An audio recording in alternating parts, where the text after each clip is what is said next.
Welcome to another episode of the Hidden Money Podcast. In our physician series, we are now going to be covering how do you actually structure a exit of owning your own practice. So you've done all the work. You've worked your 100,000 hours in practice. You've built up this patient list. You've built up a reputation in the community. Maybe you've spun off different offices, different locations, or you're just the family practice doctor and you just love serving that area of the community. That's all well and good. But now what do I do when I want to exit? I want to retire eventually, right? Well, you don't go work. You've got a 401k. That's retirement. That should be enough, right? Yeah. The biggest retirement you're going to have is the equity you've built and the name recognition and the intellectual property of this practice you've built. That's the argument I want to kind of lay out before you here is, your 401k, hopefully that's been a part of the tax strategy in practice because it's reduced your income and you've invested and done all that. But now let's get paid. Yes. Now we've done all the sweat equity. We've done everything we can know to do to grow this business and make it really profitable. Now I want to get out. I'm tired. I want to retire. I want to travel. I'm ready for my next stage of life. And that's what we're going to talk about today is what do we do to transition out of our practice after all those years of working? Yeah. And there's a lot of ways. So let me just preface, we're not going to get into every single detail. Hopefully we'll cover most of the common fundamentals out of a practice sale. But what we've seen a lot lately, like it or love it, private equity has inundated the medical field. Yeah. They own all the hospitals, a lot of the physician practices, a lot of physicians. Again, like it or not, I can't stand it when my physician sells to private equity because we know service goes to crap lately, but I understand it. They're offering the biggest multiples, right? But then also there's other ways of doing it. You might just add, like we were just talking about your dentist. He added a partner, worked with him for 2 years and then sold it over time and staged out. So let's dig into this because physicians, you work hard. If you're considering a practice transition, you have put a lot of time into this, a lot of heart, sweat, and tears into your practice. A lot of times it's thankless. It's time for you to get paid. You want to be able to retire or go on to your next stage in life. Not only get paid, but keep what you get paid. There you go. So you can blindly walk into a multiple contract and say, hey, here are the revenues of my practice. I'm going to sell it at 5X, 3X, something along those lines. Yeah, that's a pretty good number. But then when you have to cut that check for your taxes, it's going to sting. So how do we best structure a sale, whether it's that generational or potential partner working with you for a couple years and you transitioning out, or just quick rip off the Band-Aid, PE sell, and you're out. There's probably going to be some golden handcuffs tied there. They're not going to typically just buy you out and off you go the next day after the sale closes. You're going to probably be tied up for a year or two to actually stay on board and make sure the transition happens. But there's two general ways in tax law. There's two general ways to structure any sort of business sale. One, you can sell the stock, or you can sell the partnership interest that you own, depending on how you're structured. You can sell the actual stock units or partnership interest. That is all going to be considered capital gain for you as the seller, so long as you held that membership interest or partnership interest for longer than 1 year. They're going to absorb the name, which might be very rare because generally, I don't know if medical doctors have the same kind of. They have to change, and they do have similar rules as like CPAs. The CPAs, where if you practice, you have to have your name on it or have some sort of naming guideline to not mislead the public. So I don't see many stock sales in the medical industry just because if you're John Smith, MD, and that's your practice, no one's going to buy the equity of that and just continue as John Smith, MD. They probably couldn't. So they might do a name change. Yeah. So very rarely do we see it, but that's the best way from the seller to structure is I'm going to just sell my actual LLC. Now, the buyer's not going to get all that depreciation. If you're a dentist and you have 20 offices and 20 chairs and sinks and all that capital improvement that's sitting in there, they're not going to get additional depreciation off that because they're absorbing the LLC that already took the depreciation. So the benefit of the buyer is not going to want to be the stock sale generally. They're going to want to do option number 2, which is an asset sale. Yes. So walk us through the asset sale piece. First, let me add a couple things to the stock sale. If you do that, like Kevin said, most of it's going to be capital gain. You're going to get charged at lower tax rates. We have seen more than a few physicians come through where they had sold their practice a couple of years ago, or more than 3 years ago after the statute of limitations expired, and they paid more than 20% tax. They paid 23.8% tax. Net investment. Just be careful that you're working with a good tax strategist, because they shouldn't have paid that net investment income tax. And I remember one particular that came in about 4 or 5 years ago to our office, Kevin. It was 4 years or just over 3 years past when he sold it. And we looked, he sold his practice for $20 million. Or his capital gain, was $20 million, and he got charged another $1 million in net investment income tax. And we hired tax attorneys. We tried to get that back because that was his $1 million flushed down the toilet. And it was a big regional firm that did the taxes. They completely missed it. He shouldn't have been subject to it. We caught that very quickly in the review. I don't know how that got through, but if you're owning your own business and you sell your own stock for a actual for-profit business, it's not subject to net investment income tax. In most cases. Also, in most cases, when you sell the stock or your equity, you might have some component of ordinary income. We call it hot assets or whatever, but generally speaking, that's the best way to do it. And generally speaking, if you're selling a business, there's kind of a zero-sum game trade-off going on between the buyer and the seller. As Kevin mentioned, in the asset sale, the buyer's going to want to attribute most of the purchase price to assets they can get really quick depreciation on. Whereas you want them to put it either to capital gain property or intellectual property, which you can also get capital gain treatment for, but then the buyer has to amortize it over 15 years or a long period of time. So it tends to be a zero-sum game, and that's part of the negotiation. If you're selling a practice, bring in of course you need an attorney, but bring in a good tax strategist during the negotiation period. It can mean the huge difference of millions more in your pocket or just flushing it down the toilet. Yeah, especially with bonus depreciation going back to 100%.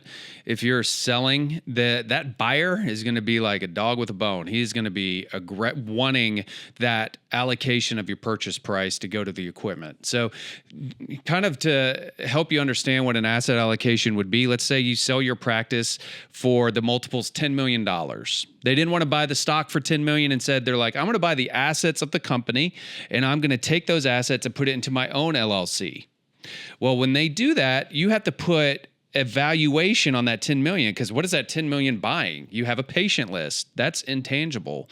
They're buying your name, your location. They're buying the equipment. You know, you allocate that sales price to those classes of assets that they're purchasing. And the more the buyer's going to want to say, oh, 10 million, that's all equipment. And building. It's all equipment and building. Because at that point, they're going to get depreciation on that 10 million. You're going to pay ordinary income tax on that 10 million as a seller. So the seller is going to counter and say, no, the equipment fair value is probably 3 million. 7 million of this is going to be towards the intangibles, the goodwill, the patient list, and everything like that. Then at that point, like Mike was saying, he would get $3 million of equipment, which at 100% bonus would be a $3 million write-off for them. And then the $7 million allocated to the intangible would be amortized over 15 years. So he doesn't get as much tax benefit on the buy side. For you, the seller, everything in that intangible is cap gain, that's where you want to be in the lower tax rate. Anything to the equipment is going to be ordinary. So it's this little dance that CPAs typically do with one another. And we've actually represented clients who didn't have a CPA on the buy side, and as the seller, we sold 90% intellectual property. And you hate to pull the wool over people's eyes, but it's like, I'm here to represent my client. My client is selling their business. Their life is being sold here. And I'm going to do my best to get them the best outcome. If the buyer didn't have a CPA representing them, my first offer might just be, hey, of the $10 million, $9 million's intangible, the equipment, $1 million. And they may be like, I don't care. It's 10, whatever, sign it.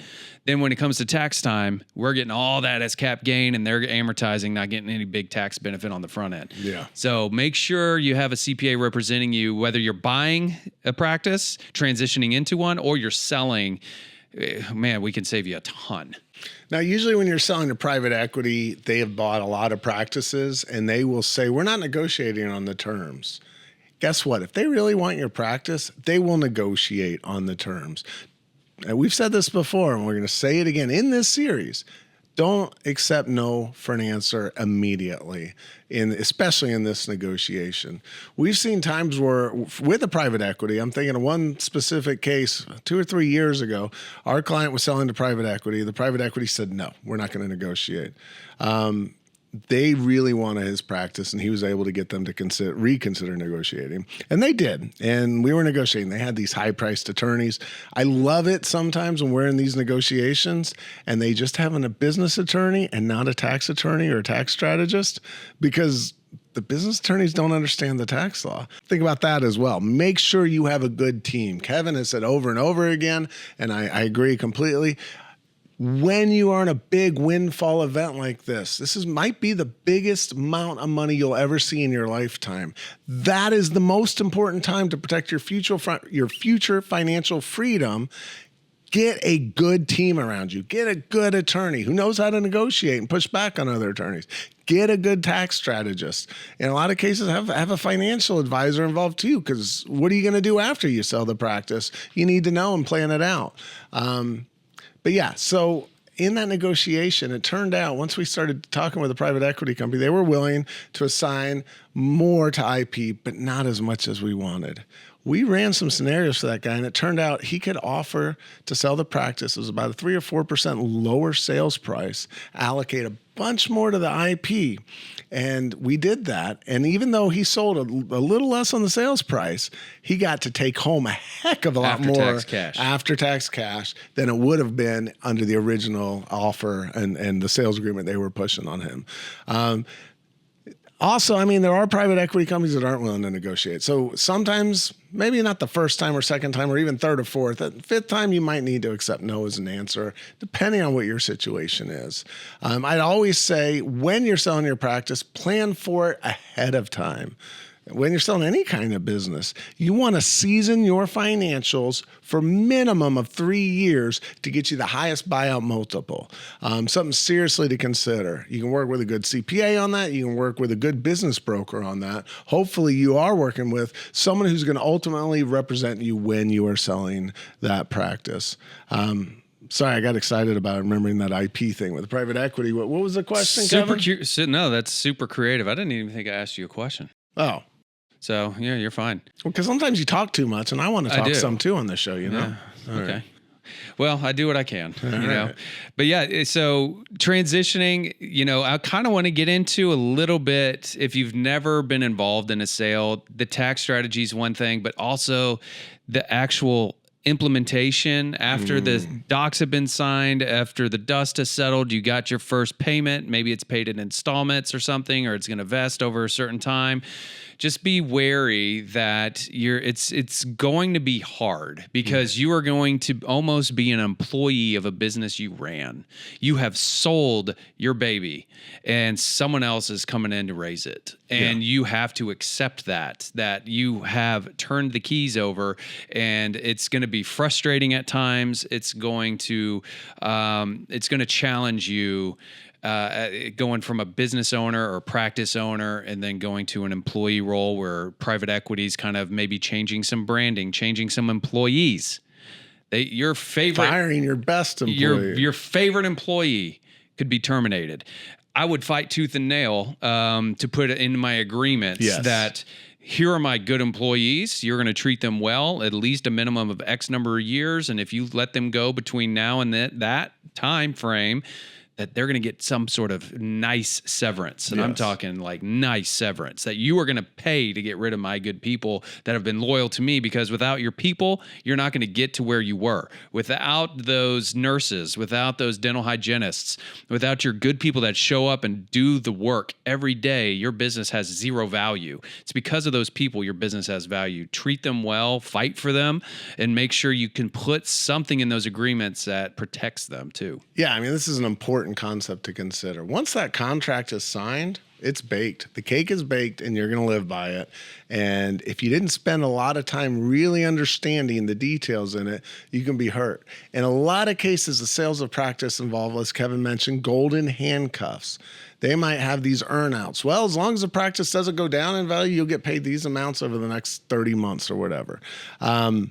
If you have these earnout requirements, these handcuffs, make sure you have the power, as much power as possible, or you've gotten written into the contract the rules they have to follow to be able to keep the business either growing or at least steady. You know that business a heck of a lot more than any private equity company does. I don't care what they tell you and how many companies and practices they've bought. You built that practice. You know it. You've experienced the hardships of making the wrong choices.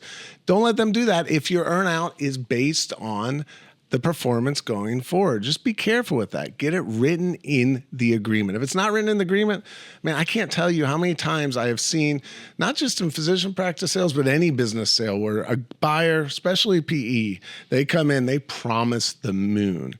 You're so excited about it. It sounds like you're not selling to some PE, you're selling to a future partner that you can't wait to get in bed with. You've gone to dinner with them. They wine and dine you. Yep. They show you all of the rosy pictures of what's happened in the past. And this is going to be you. 3 months later, that physician is just depressed. I can't stand this. They're not keeping any part of their bargains.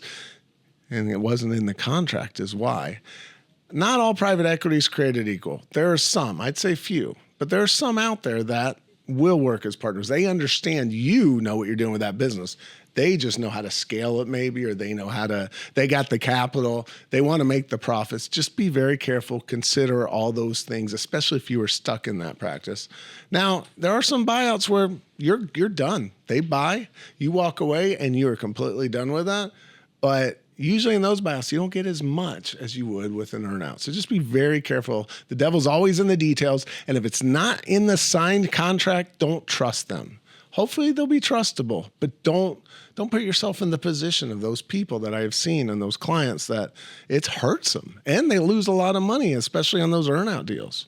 Yeah, and lose years in your life with stress. Yes. I mean, money is all well and good, but if you're stressed out and you are getting taken advantage of because you're seeing your business dwindle and you have these hurdles to hit to get your full payout and you don't even have the authority or power to enact and clear those hurdles, you're reliant on them, or it could be a nightmare. Very, very, this dream has now turned into a nightmare, which you don't want to do. So the taxes are all well and good. I think we can definitely help on the tax side of things, but doing an actual transitional transaction to where you're getting out of the business, there's so much. And that's why a good attorney is going to put these little things in the contract. We are going to make sure that the sales price allocation is to your best benefit and negotiate. And it gets expensive. It does. When you have an attorney, financial advisor, CPA working together at one common goal, your billable hour rate, now we don't bill on by the hour, but your billable hour rate might be $2,000 an hour when all three are working together or more. So if we're working a full day, that's an expensive day. So you got to also lay it out of the cost benefit of saying, okay, I'm going to be spending maybe $20,000 to $50,000 in professional fees to do this transaction. The CPAs alone, we can save hundreds, if not millions, depending on what your price point is, in taxes. So you got to get out of this thinking of, and we see this so many times with people, is you're going to charge me $20,000 as a CPA. What? No. And then we have to show you the value. That $20,000 can be spent on us to save you millions. And so that is something I want to bring up, is just don't look at the pennies of the transaction without first looking at the big picture of what that value is bringing, because you could save $20,000 on professional fees, but paying the government a heck of a lot more. Being penny wise, but pound foolish. Don't do it, doctors. Don't do it. Not always are we selling to private equity, and not always are you selling the whole business. Maybe you're growing your business and you need a partner and adding a partner. Again, devil's in the details. Same thing. You might wine and dine. You might have gone to med school and college and undergrad with this person, and you know y'all are going to make the best partners. That partnership agreement is uber important if you're doing partners. Let's talk a little about structure of how that can happen. Like, Generally, and as we said in one of the previous episodes in this series, an S corporation or an entity taxed as an S corporation is a beautiful thing for self-employed individual physician. Let's say you are an S corp or taxed as an S corp. You got a partner you want to admit because y'all's business is growing. You need help. You want to continue growing this business. S corp can be a problem. But you don't have to turn into a partnership and give up all of your S corporation tax benefits. Yeah. How do you do that? So when you're an S corporation and you admit a new member to this S corp or partner into this partnership that's an S corp, you are going to have to divvy out distributions at your ownership percentage. So if you become 50-50 partners with another physician that you know and trust, and then all of a sudden they take a few months off, they put their feet up and they're just like, hey, I never said I wanted to work this much. And let's say you're a hustler and they're not, and there's some sort of mismatch there. They're going to get 50% of the profits in an S corp. They have to distribute distributions at your ownership percentage, whether they brought it in or not. That's kind of why we would almost structure this as a partnership where you can allocate distributions, eat what you kill almost, to where if you work and hustle, you have the opportunity to get more distributions than the other partner. Then you can structure wisely after the partnership. So I would create a partnership that then distributes out those distributions depending on your partnership agreement to your own individual S corps, and then you can individually tax plan in your own S corps. That's an important part. Don't miss what Kevin just said. Distribute the money out of the partnership into your own individual S corps, not to you directly. Because if you do that and you just create a partnership, you have an attorney change your entity to just be a partnership and you admit this person, you're no longer getting the tax benefits of the S corp, but you can have S corps own your partnership interest. It's legal. It's legit. Just know how to do it, or make sure you have a strategist that knows what they're doing. Yep. And so, yeah, or let's say you're, like what my dentist did. I went to the same dentist since I was, I think, probably 3 years old. It must be good. Your teeth look good. Yeah, man. my teeth are good. They're all there. So I had a dentist from when I was 3, and he retired. I'm 42, so he just retired like 2 months ago. He had a retirement party. He's been my dentist forever. He actually has X-rays of me from when I was a kid. Like, he has my whole medical history of like 40 years of medical history of my teeth. It's crazy. But what he did is he admitted another dentist into the practice. They changed the name after a year, but they just dripped equity to this other partner over time, and then it triggered if the partnership went well. It was almost like dating. They're dating if they're hitting certain metrics, or if they're doing kind of the business is still operating. They're just going to slowly transition the clients to be comfortable with this new dentist. Now, I ended up going to a new dentist just because I would just go to him based out of loyalty, but he was in Grapevine and I was in Highland Village. It was an hour drive for me to get to my dentist. I'm like, okay, I have no loyalty to this new dentist. So you are going to see some runoff, but that's the way they structured it. And now she's just taken over the practice, changed the name. And that's how they just decided what worked best for them, instead of just doing one transaction one day. Dr. Smith's here, and now it's Dr. Jones. It's like, who's Dr. Jones? Well, you kind of incorporate them into the business over time, let them see some patients every now and then, but both doctors are working together, and then you transition out, have that younger doctor take over. Yeah, it helps a lot too with patient retention, or in our field, client retention, by having some continuity and not just immediately leaving. Because most likely there's going to be some earn-out clause or clawback. Hey, I'm paying $10 million for your practice, but if we lose 90% of your patients, I get 90% of that back, or something similar. Be careful in the negotiation with that. But by having that continuity for a year or two, you're still at the same practice. Yeah, huh? Clawback's a very interesting topic. They're buying your practice at a set revenue amount that you've historically shown. Like Mike said, you want to get your books clean for the past at least 3 years before you're selling. So if you're doing some shoddy work, Excel sheet accounting at the level you're trying to sell at, it ain't going to happen. They're not going to have trust in the financials. You're going to hurt your sales price if you don't have good financial records. So now that you have clean financial statements, we also have to pay attention to these clawbacks. Mm-hmm. And so clawbacks, generally, like what Mike was hinting at, this could be a big deal because you're shown this revenue amount. Let's say your practice brought in $4 million of revenue every year. And let's say the transition or the buyout happens, and they're dictating their sales price, their offers based on your revenue. So to protect them, Because if you rip a Band-Aid off, switch practice names, and all of a sudden it's this new doctor, whoa, it's very a relational business. You know, they're going to be like, I don't know this guy, and medical can be very intimate kind of field. So you'd want to make sure you trust this person. You could lose 20% of your clients just by the sale, but they've based their sales price off your historical data with you. So now if your business drops 20%, their sales price more than likely is going to drop 20%, or you're going to have to pay some of that back. That's called a clawback. That's to protect the buyer. So typically you don't want to just rip the Band-Aid off and be like, all right, hands up. There's going to be some hurdles in there to incentivize the clientele to stay with you and be consistent. Sorry to sound like a broken record, but the devil's in the details on how that clawback's written. You also need to protect yourself as a seller. If that new physician comes in and just treats your patients like an ass, and you lose a bunch of patients, or he loses a bunch of your patients, it shouldn't be your fault. So a good lawyer, a good strategist will work through this sales contract, these clawback provisions, and protect you from things like that. I even once saw a physician that I think the lawyer was a little too crazy on this, but there were some good things in there.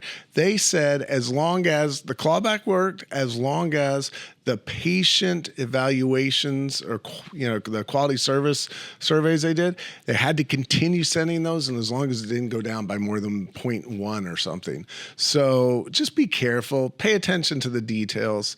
I just want to say again, and let me reiterate, the number one thing when you're selling your practice that you have sweated for, you have poured your heart in and your life into for all these years, there's so many things that we haven't covered here that you need to know about. Build a good team. As Kevin mentioned, don't be penny wise and pound foolish. Get you a good tax strategist. Get a great attorney. Heck, and you might need 2 or 3 different attorneys depending on what your practices look like, or 2 or 3 tax strategists. Don't be penny wise, pound foolish. You've worked hard for this. Take home that money, but don't pay too much in tax.